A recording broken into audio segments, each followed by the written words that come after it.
Welcome to week 2 of Crosspoint's Connect Group's Bible study and the book of Ephesians. This week, we are looking into the subject of hope. When I mention the word hope, what comes to your mind? Do you find yourself looking for hope today? Tragically, a great many people in our world today find themselves with feelings of hopelessness. And unfortunately, Christians are not immune. In this chapter, Paul encourages believers to commit themselves to God so that they can find the unmoving hope that only He can provide. It is through our hope in God and His Son, Jesus Christ, that believers from all walks of life come together.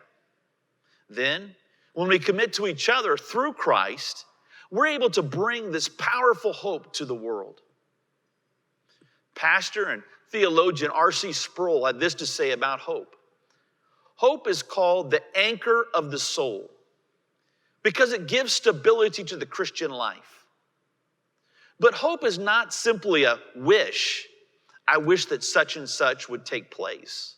Rather, it is that which latches on to the certainty of the promises of the future that God has made. Paul reminds us that the concept of hope originated with God.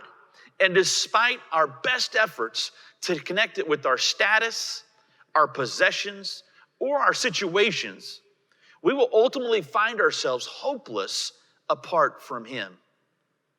In the old hymn, "The Solid Rock," we sing, "My hope is built on nothing less than Jesus' blood and righteousness. I dare not trust the sweetest frame, but wholly lean on Jesus' name. On Christ, the solid rock I stand.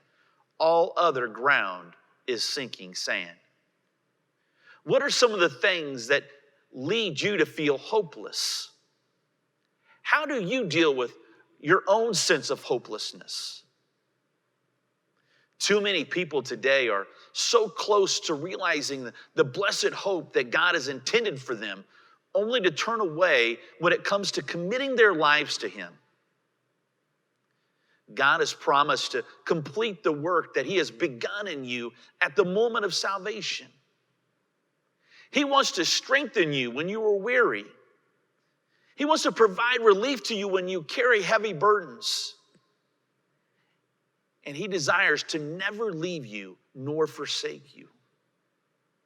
When you commit to the hope of God's promises personally, it enables you to transcend your difficult situations and allow you to live a fulfilled life.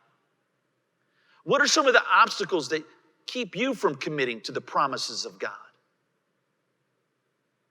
You see, your hope is not linked to who you used to be, but who God says you are today.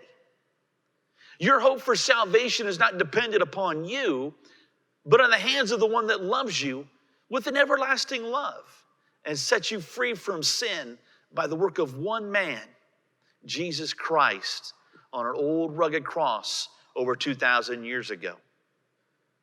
Your hope is in a God that is not only intimately aware of your struggles, but is also concerned with your needs.